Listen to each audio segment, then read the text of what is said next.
Menurut beberapa pendapat ulama, tetapi yang paling sahih dan itu adalah jumhur, bahwa Nabi Muhammad sallallahu alaihi wasallam dilahirkan pada hari Senin tanggal 12 Rabiul Awal, tahun pertama dari tahun gajah, atau dilahirkan pada tahun 500 April, bulan April 571 Hijriah.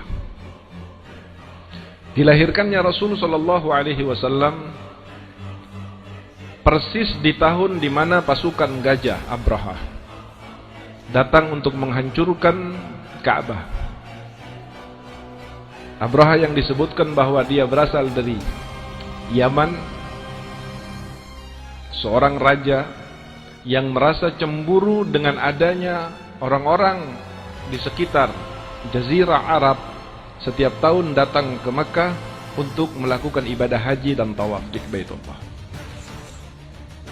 Lalu kemudian dia membuat Ka'bah di Yaman dan berharap Ka'bah yang indah dengan pelatarannya yang mewah akan dapat menarik hati daripada orang-orang yang merasa Allah adalah Tuhannya untuk melakukan haji di Yaman dan bukan di Makkah. Tetapi apa yang direkayasakan oleh Abraha tidak berhasil. Orang-orang tetap mengikuti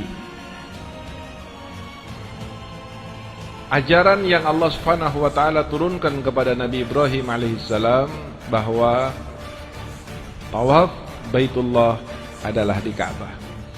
Akhirnya dia dengan kemarahan dan kekecewaannya datang membawa pasukan untuk menghancurkan Ka'bah. Pada saat mendekati kota Makkah, mereka berhenti dan beristirahat. Lalu Abraha menyuruh seseorang pasukannya untuk memanggil siapa pemimpin di kota Makkah untuk menghadap kepada Abraha. Datanglah pasukan meminta kepada orang-orang Quraisy untuk memanggil pimpinan daripada orang-orang yang ada di Makkah, dan pada saat itu disepakati Abdul Muttalib, kakeknya Nabi besar Muhammad sallallahu alaihi wasallam.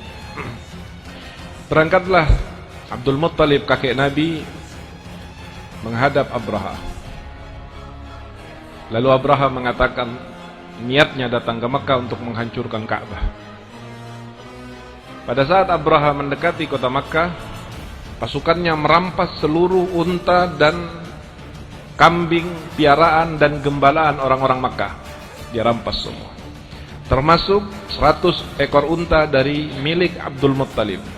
Dan Abdul Muttalib mendengar berita itu. Pada saat dia dipanggil dan menghadap kepada Abraha, Abraha bertanya, "Aku akan datang untuk menghancurkan Ka'bah kalian. Apa tanggapanmu sebagai pimpinan orang Arab? Adakah permintaan dan tanggapan?" Kata Abdul Muttalib, "Saya minta satu permintaan." "Apa permintaannya?"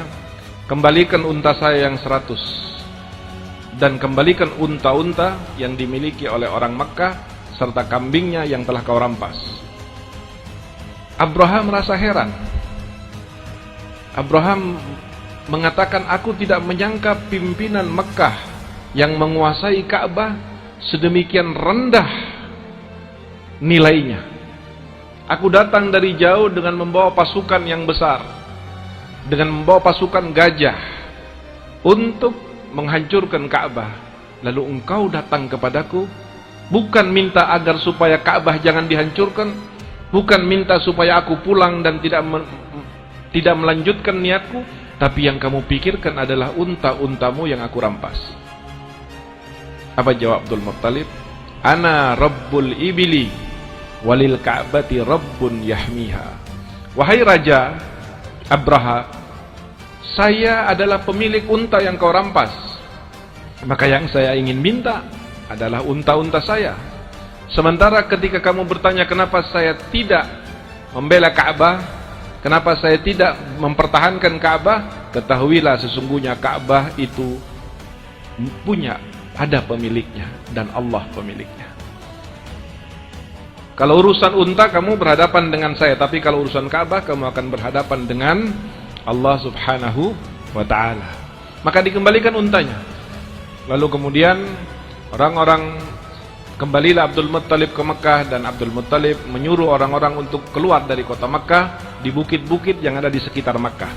Karena Mekah itu sendiri adalah lembah. Mekah itu adalah lembah di mana kanan kirinya dahulu itu adalah bukit-bukit. Walaupun sekarang sudah diratakan untuk bangunan dan sebagainya, perluasan Masjidil Haram. Kalau dulu Ka'bah itu, Makkah itu adalah sebuah lembah yang dikelilingi oleh bukit-bukit di sekitarnya. Maka orang-orang itu berada di atas bukit, penduduk Makkah. Abraham masuk dengan gajahnya yang paling besar, dan dia langsung menuju kepada Ka'bah. Tetapi saudara yang dirahmati oleh Allah, tidak berselang lama Abraham menginjakkan kakinya masuk ke dalam kota Makkah, maka tiba-tiba langit dari kejauhan mendung. Semakin lama semakin pekat. Dan ketika semakin mendekat mendung itu, ternyata bukan mendung, tetapi burung yang jumlahnya jutaan. Dan itu yang kemudian disebut di dalam Al-Quran dengan burung yang bernama burung ababil. Siapa burung itu? Burung itu adalah malaikatnya Allah Subhanahu wa ta'ala, yang diwujudkan oleh Allah dalam bentuk burung. Allah mendengar apa yang dikatakan oleh Abdul Muttalib, walil ka'bati rabbun yahmiha, dan Ka'bah memiliki pemilik yang akan menjaga Ka'bah tersebut. Dan Allah membuktikan dengan mengirimkan burung ababil. Lalu kemudian diabadikan di dalam surat Al-Fil, alam tara kaifa fa'ala rabbuka bi ashabil fil, yaitu Abrahah dan pasukannya. Tidakkah engkau melihat, wahai Nabi Muhammad, bagaimana Allah bersikap terhadap pasukan gajah yang datang untuk menghancurkan Baitullah? Alam yaj'al kaidahum fi tadlil. Usaha mereka, kebesaran mereka, kegagahan mereka, kelengkapan mereka, kekuatan mereka sama sekali menjadi tidak berguna di hadapan kekuatan Allah Subhanahu wa ta'ala. Wa arsala 'alaihim tayran ababil tarmihim bihijaratin min sijil. Lalu kemudian Allah mengirimkan kepada mereka ababil, burung ababil, yang di setiap paruhnya terdapat kerikil-kerikil dari neraka. Allah jadikan para malaikat dan burung ababil itu di paruhnya membawa kerikil-kerikil kecil yang diambil dari nerakanya Allah Subhanahu wa ta'ala. Faja'alahum ka'asfin ma'kul, maka kemudian tidak berlangsung lama terlihat pasukan yang gagah, pasukan yang kuat, pasukan yang lengkap, pasukan yang hebat, bahkan dengan gajah yang belum pernah ada pasukan sebelumnya masuk ke kota Mekah, dan bahkan belum pernah ada orang Mekah yang melihat gajah sebelumnya. Dia melihat dengan terkagum-kagum, dia melihat dengan rasa takut.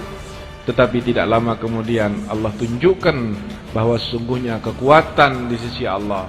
Jangan main-main dengan apa yang dimiliki oleh Allah. Jangan main-main dengan kemuliaan Allah Subhanahu wa ta'ala.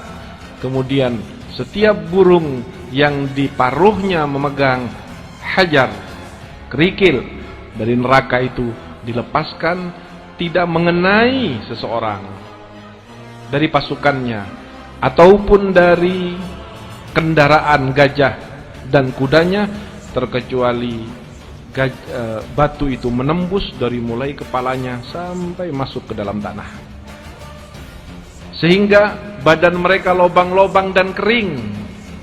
Dikatakan dalam surat tersebut, ka'asfin ma'kul, bagaikan daun kering yang sudah dimakan oleh ulat lobang-lobang.